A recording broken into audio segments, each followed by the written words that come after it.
Olá, boa noite, seja bem-vindo mais uma vez ao programa Escola Bíblica da Novo Tempo. Todas as quartas-feiras, às 8 da noite, nós temos um encontro marcado para juntos estudarmos a Palavra de Deus. E eu quero agradecer pela sua audiência, por estar agora, nesse momento, conectado com a gente, aprendendo um pouquinho mais a respeito das parábolas de Jesus.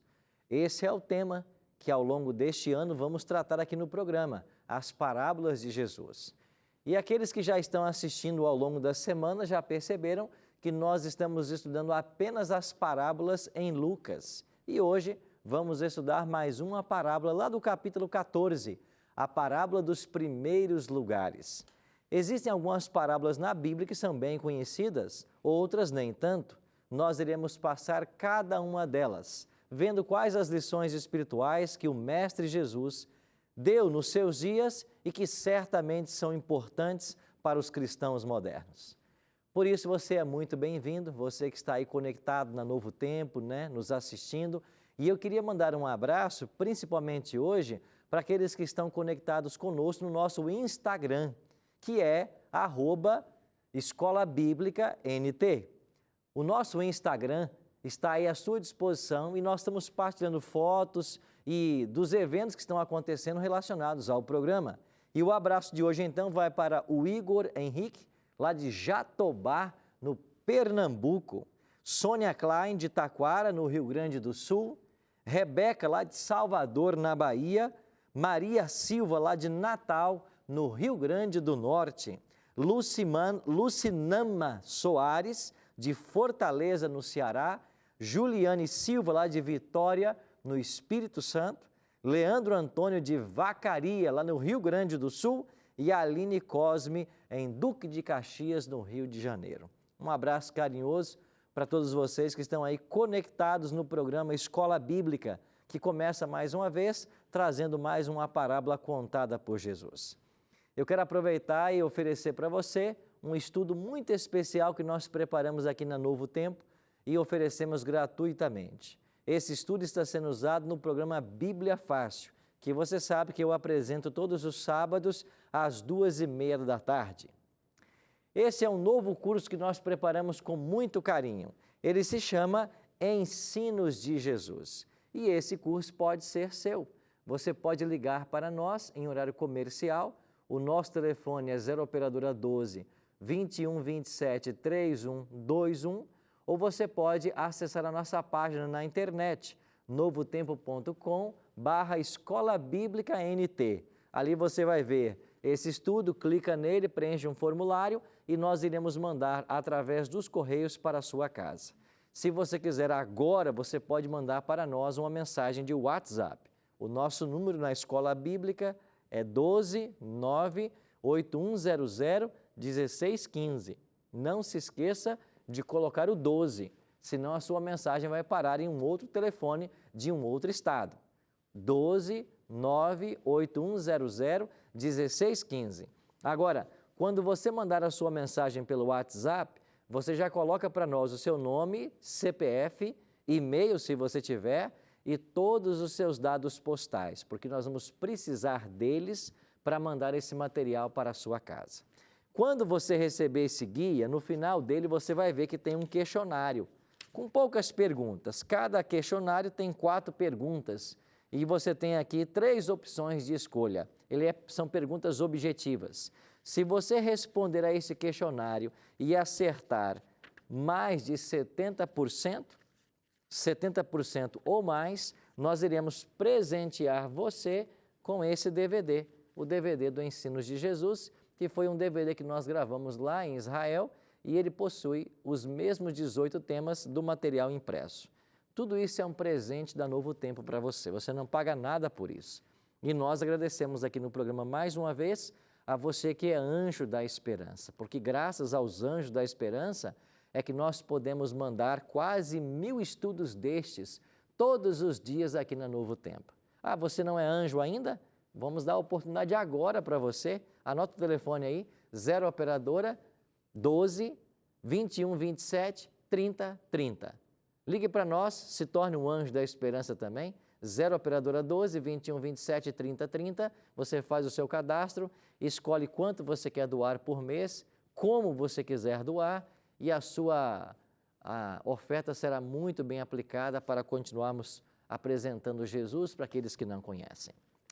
Eu quero convidar você então a tomar sua Bíblia, vamos abri-la no Evangelho de Lucas e hoje vamos estudar mais uma parábola. A parábola dos primeiros lugares contém lições importantes para todos nós. E essa parábola, contada por Jesus, num momento muito especial, vai trazer uma reflexão para mim e para você. Então vamos hoje ler Lucas 14, versos 7 a 11 e vamos entender o ensino de Cristo nessa parábola. Agora, a gente nunca começa aqui a estudar a Bíblia sem antes orar. Então quero convidar você em casa para se juntar a nós numa oração. Se você puder, feche seus olhos e ore comigo. Pai Santo, buscamos a Tua presença mais uma vez nessa noite para estudarmos a Tua palavra. Que o Teu bom e Santo Espírito esteja conosco e que aquilo que o Senhor Jesus ensinou há quase 2000 anos possa mais uma vez trazer luz para a nossa vida espiritual, nos dar a informação que precisamos, as orientações que tanto carecemos para continuarmos crescendo em graça. Cuida de todos nós. Abençoe cada amigo que está agora nos assistindo, que a Tua bênção repouse sobre também sua família. É a nossa oração em nome e por amor de Jesus. Amém. Lucas, capítulo 14, vamos ler então dos versos 7 em diante. Reparando como os convidados escolhiam os primeiros lugares, propôs-lhes uma parábola. Quando por alguém fores convidado para um casamento, não procures o primeiro lugar, para não suceder que, havendo um convidado mais digno do que tu, vindo aquele que te convidou e também a ele, te diga, dá o lugar a este, então irás envergonhado ocupar o último lugar. Pelo contrário, quando fores convidado, vai tomar o último lugar para que, quando vier o que te convidou, te diga, amigo, senta-te mais para cima, ser-te-á isto uma honra diante de todos os mais convivas, pois todo o que se exalta será humilhado, e que o que se humilha será exaltado. Você percebe o ensino de Cristo nessa parábola? Ele foi convidado para um banquete, e ali, Jesus, ao estar assentado, ele não buscou os primeiros lugares, mas ele começou a perceber que as pessoas brigavam pelos primeiros lugares. Interessante que esse é um problema antigo do ser humano. A gente está sempre brigando para ser o primeiro, sempre querendo ter a primazia, sempre querendo sair por cima. Não é verdade? Esse é um mal que atinge o ser humano. Mas Cristo, através das parábolas da Bíblia, ele procura nos ensinar a ética do reino, os princípios do reino dos céus, os valores do reino de Deus, e um deles aparece aqui nessa parábola. Ao presenciar a briga dos convidados para se sentarem nos primeiros locais, Jesus observando isso, Jesus então contou essa história. Interessante pensar que Jesus estava nesse local e ele fora convidado, não porque as pessoas gostavam de Cristo ou quisessem o seu bem ali na festa, mas Jesus foi convidado para para que ele fosse colocado numa posição onde ele pudesse ser observado. Os seus críticos esperavam de qualquer forma encontrar alguma coisa pelo qual acusá-lo. E agora, nessa situação, ele estava ali participando desta refeição e as pessoas esperando para ver o que ele falaria, o seu comportamento, se de alguma forma poderiam acusá-lo. E Jesus também estava observando as pessoas que ali estavam. E ao perceber a briga que havia entre eles para ocupar os primeiros lugares, Jesus então contou essa história. Quando você for convidado para uma festa, para um casamento, não se assenta nos primeiros lugares, se assenta em outros locais. Porque se você for uma pessoa digna, quem sabe o dono da festa te convide para o primeiro local, isso vai ficar honroso para você. Mas se alguém pedir você para sair dos primeiros locais para outros, isso vai ficar vergonhoso para você. Ao que entendemos do texto, nos dias de Cristo, as pessoas escolhiam aonde se assentavam. e muitas buscavam os primeiros lugares. E Jesus termina a parábola dizendo algo muito impressionante. Aquele que se exalta será humilhado, mas aquele que se humilha será exaltado. De fato, não foi isso que Cristo provou com a sua própria experiência. Ele, sendo exaltado dos céus, deixou as cortes celestiais, despiu suas vestes reais e veio a este mundo viver a nossa vida, sofrer as nossas dores, vivenciar as nossas lutas. O apóstolo Paulo, escrevendo aos Filipenses, ele vai dizer que Cristo esvaziou-se de si mesmo. Ou seja, durante o seu ministério terrestre, ele não fez uso dos poderes da divindade. Ele assumiu a nossa natureza, a natureza humana, e se fez um de nós. Poderia haver um ato maior do que este de generosidade, de bondade, de entrega? Certamente não. E Jesus continuou definindo o seu ministério dizendo: o Filho do Homem não veio para ser servido, mas veio para servir e dar a vida em favor de muitos. Ao longo do ministério de Cristo, ele esteve sempre atento às necessidades das pessoas e a sua grande missão era beneficiar o próximo. Ele nunca se exaltou, pelo contrário, ele se humilhou. Ele nunca quis as coisas para ele, ele sempre dava. Ele nunca buscou preferências, os primeiros lugares, não. Ele sempre atuou como servo. E foi baseado no ministério de Cristo que começou-se a propagar um conceito de liderança servidora. Inclusive, esse termo é usado hoje mesmo no mundo corporativo, liderança servidora. Cristo foi aquele que assumiu a função de servo e com esta atitude ele tornou-se um exemplo para todos os cristãos. Na realidade, nós devemos buscar essa humildade pertinente a Jesus, característica dele, porque a vida cristã deve ser marcada por esta humildade, não por buscar sempre os primeiros lugares, mas por buscar ser o servo, por buscar ser aquele que está ali para ajudar, para servir. Interessante que os discípulos, eles enfrentaram esse mesmo problema desses líderes religiosos da época. Jesus os estava preparando para um grande ministério, mas eles viviam envolvidos em confusões. Até alguns deles pediram para estarem à direita ou à esquerda de Cristo. A discussão sobre quem seria o maior era uma discussão que permeava a conversa dos discípulos. E eu queria trazer à sua memória uma ocasião muito especial. Foi quando Jesus, após ser transfigurado em Deus, no monte, ele desceu desse monte e ele começou a caminhar com os discípulos para a cidade de Cafarnaum. E enquanto Jesus caminhava para a cidade, os discípulos começaram a caminhar de forma mais lenta do que ele e ficaram para trás. Jesus percebeu a atitude.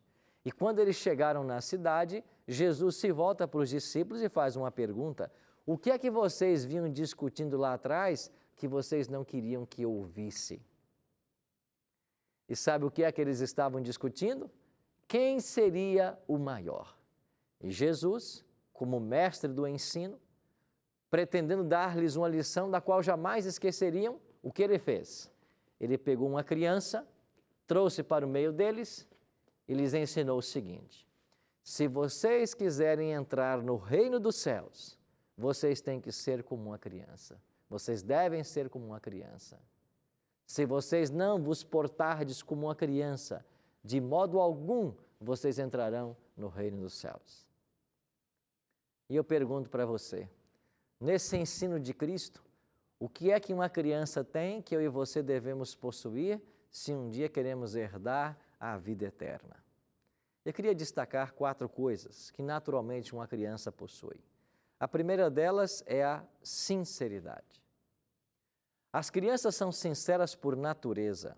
Elas podem estar na casa de um amigo, de um parente, mas se derem para elas algum tipo de alimento que elas não gostem, elas dirão na frente de todas as pessoas: eu não gosto, eu não quero.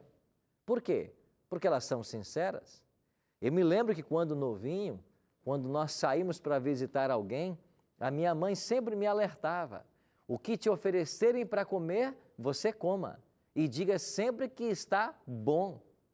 E algumas vezes me davam algo que eu não gostava, e quando eu reclamava em voz alta, a minha mãe sempre me dava um beliscão e dizia: come e diga que está bem. Você percebe que às vezes nós somos orientados a agir de uma forma falsa, hipócrita? As crianças não são assim, elas são sinceras. Mas o cristão deve também ser sincero. E você sabe que a palavra sinceridade tem sua origem na língua latina. E como surgiu a palavra sinceridade? Segundo alguns estudiosos da língua, ela teria surgido no mundo antigo, na Grécia. Naqueles tempos, se preparavam várias estátuas de madeira, esculpidas em madeira, e se vendiam nos comércios. E quando um artesão cometia algum erro e machucava a madeira, ele cobria essa madeira com um tipo de cera, e o defeito não poderia ser visto. Mas um especialista comprador de estátuas de madeira, quando ele ia comprar uma, ele sempre a colocava no sol, porque o sol sobre a madeira derreteria a cera caso ela existisse. Se a estátua no sol não derretesse nenhuma cera, é porque ela não tinha defeito, ela não tinha cera. E os latinos diziam que era uma estátua sincera, sem cera. Sinceridade é isto, é você não mascarar quem você é você não tentar cobrir as coisas, é você agir com naturalidade, é você deixar transparecer apenas quem você é e, pela graça de Deus, buscar melhorar a cada dia. Então, se nós queremos um dia entrar nos céus, devemos ser sinceros como as crianças. Agora, as crianças possuem também uma segunda qualidade. Elas têm o eterno desejo de aprendizagem. É por isso que existe uma fase na vida da criança, e o meu filho mais velho está precisamente nessa fase, a fase dos porquês. E eu digo: Rafael, você não pode fazer isso. Por quê? Porque você pode se machucar. Por quê? Porque se você machucar, você vai ter que ir no médico. Por quê? E os porquês não acabam. E por que é essa fase dos porquês? Porque eles estão aprendendo. E a criança possui esse eterno desejo de aprendizagem. Você percebe que a gente cresce um pouquinho e já acha que sabe de tudo? E tem pessoas que estão há 30 anos cometendo o mesmo erro. Sabe por quê? Porque se sentem donos da verdade. Será que eu e você não deveríamos reavaliar nossos conceitos, nossa filosofia de vida, com base na palavra de Deus? Esse é o conselho para mim e para você. Nós devemos estar aprendendo constantemente. E se devemos aprender a respeito de culturas, de línguas, de temas variados, quanto mais da palavra de Deus. Eu e você devemos estar crescendo no conhecimento bíblico. E o programa Escola Bíblica está aqui para ajudar você nesse aspecto.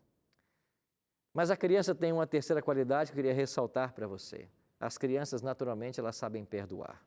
Duas crianças podem estar brincando numa rua e, de repente, começar uma briga.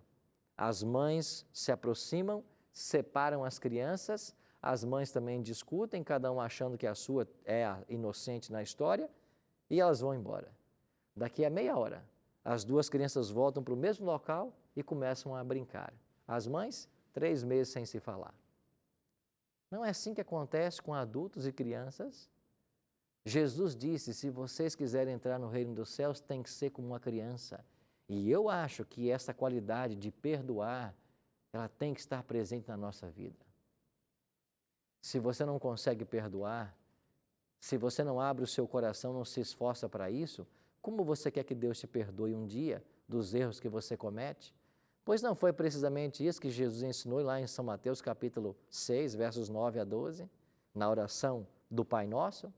Perdoa as nossas dívidas, assim como nós temos perdoado os nossos devedores. Se você não está disposto a oferecer o perdão, não espere também que Deus vai perdoar você. Agora, o perdão é terapêutico. E quando nós oferecemos o perdão, nós somos os primeiros a ser beneficiados, a recebermos a cura. Mas existe nessa criança ainda uma quarta característica que eu queria mencionar para você.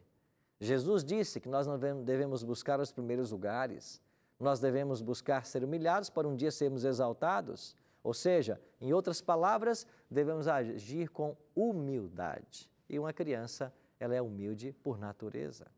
Ela não está preocupada com muitas coisas que nós adultos nos preocupamos, elas agem com simplicidade. E o que nós precisamos é isso mesmo, é sermos humildes.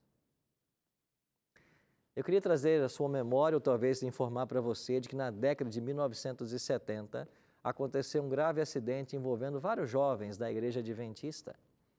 Interessante que esse evento teve uma repercussão nacional. E uma igreja nossa, aqui em São Paulo, num dia recebeu 20 corpos na igreja. E ali as pessoas se reuniram para velar esses corpos e os pastores estavam se preparando para dar a mensagem. Como o evento teve uma grande repercussão, alguns repórteres foram até a igreja para cobrir o evento. Um deles, mais ousado, estando na sala onde os pastores estavam, fez a seguinte pergunta: que mentira vocês irão contar agora para iludir essas pessoas? Não eram eles cristãos? Não estavam voltando de um evento religioso? Por que Deus permitiu tal tragédia, a ponto de todos perderem suas vidas? Eram cerca de 20 jovens que estavam ali na igreja, os corpos desses jovens. Esse repórter ousado, depois dessa pergunta, deixou a sala e saiu. Um dos pastores presentes ali na sala, que foi um professor que eu tive na faculdade, foi ele quem nos contou essa história. E ele disse que depois que aquele repórter ousado saiu, os pastores oraram, se prepararam para pregar a palavra. E quando o culto fúnebre começou, a palavra foi pregada, lágrimas foram enxugadas e corações foram confortados. Mas no dia seguinte, esse pastor, o professor que eu tive na graduação, ele fez questão de ir à banca de jornal e comprar o jornal onde aquele repórter mantinha uma coluna, para saber o que ele havia escrito a respeito do episódio que ele havia testemunhado. E quando esse meu professor chega lá na banca e compra o jornal onde esse repórter, o articulista, e abre nas páginas daquela matéria, ele lê a matéria do repórter em letras garrafais, que dizia: cerimônia fúnebre conforta fiéis e converte jornalista ateu. Você acredita nisso? Cerimônia fúnebre conforta fiéis e converte jornalista ateu. Nas entrelinhas da matéria, aquele repórter escreveu: quando a palavra começou a ser pregada, eu percebi que Deus estava vivo, era eu quem estava morto. A vida fazia sentido para estes cristãos, para mim ela não fazia. Eu percebi que eu estava vagueando sem rumo ao longo da minha existência. Mas uma frase que chamou a atenção do meu professor, nas entrelinhas da matéria, ele dizia: no único momento da minha vida que eu fiquei humilde, ele desceu da cruz para me abraçar. No único momento da minha vida que eu fiquei humilde, ele desceu da cruz para me abraçar. Querido amigo, querida amiga, se nós ficarmos humildes, o Cristo que foi crucificado por todos nós, ele vai descer da cruz também para nos abraçar. Sabe por quê? Porque o maior desejo desse Cristo, conforme o livro sagrado, é salvar a todos nós. Foi assim que Jesus definiu sua missão. O Filho do Homem veio buscar e salvar aquilo que se havia perdido. E eu e você estávamos perdidos. Ele assumiu a forma de servo e nos ensina hoje que ser cristão é ser servo. Ser cristão não é buscar os primeiros lugares, não é querer ter a primazia em tudo, mas é ser o menor e o servo de todos. E o nosso serviço é que vai nos ajudar na medida do nosso cristianismo. Por isso, eu queria convidar você a uma reflexão muito especial hoje. Como tem estado a sua vida cristã? Quem é você de fato? na igreja que você frequenta, nas funções que você desempenha, na empresa que você lidera, no negócio que você tem, no ambiente de trabalho. Você é um representante de Cristo. Você está ali sempre para ensinar as pessoas que o cristão é aquele que serve. Você está preocupado com as reais necessidades das pessoas. Você se interessa por aqueles que te cercam. Jesus, com essa parábola, nos mostra que nós devemos buscar não estar entre aqueles primeiros lugares, mas buscar ser o servo. E quanto nosso Brasil precisa de servos, quanto nós precisamos de líderes que possuem uma liderança servidora, pessoas que aprendam a olhar os outros com olhos cheios de amor, pessoas que entendam as necessidades, os sofrimentos, as lutas da vida e se coloquem ao lado para ajudar. Esse é o desafio que eu e você temos, o desafio de buscar sermos como Jesus era. E ao chamar nossa atenção para esta criança, Jesus quer nos ensinar que eu e você precisamos, primeiro, sermos pessoas sinceras. Segundo, não perder o desejo de aprender sempre. Terceiro, nós precisamos praticar a nobre arte de perdoar, porque cedo ou tarde vamos precisar ser perdoados. E com a mesma medida que você medir as pessoas, você também será medido. E finalmente, nós precisamos ficar humildes na presença do Senhor. Se agora você entendeu essa mensagem e quer ficar humilde na presença do Cristo que tudo pode, eu queria orar por você agora. Pai Santo, muito obrigado pela reflexão da Tua palavra nessa noite. Pois sabemos que o Senhor nos ama e tem planos especiais para todos nós. Ajuda-nos, bom Deus, a desenvolvermos as qualidades dessa criança, a crescermos em tudo no cabeça que é Cristo. Que a Tua bênção alcance cada telespectador que ficou sintonizado no programa nessa noite. Que a Tua graça cubra os nossos pecados, que o Teu perdão alcance o nosso coração. Nós não merecemos nada do Senhor, mas tudo isso nós te pedimos, em nome e por amor de Jesus Cristo, hoje e sempre. Amém.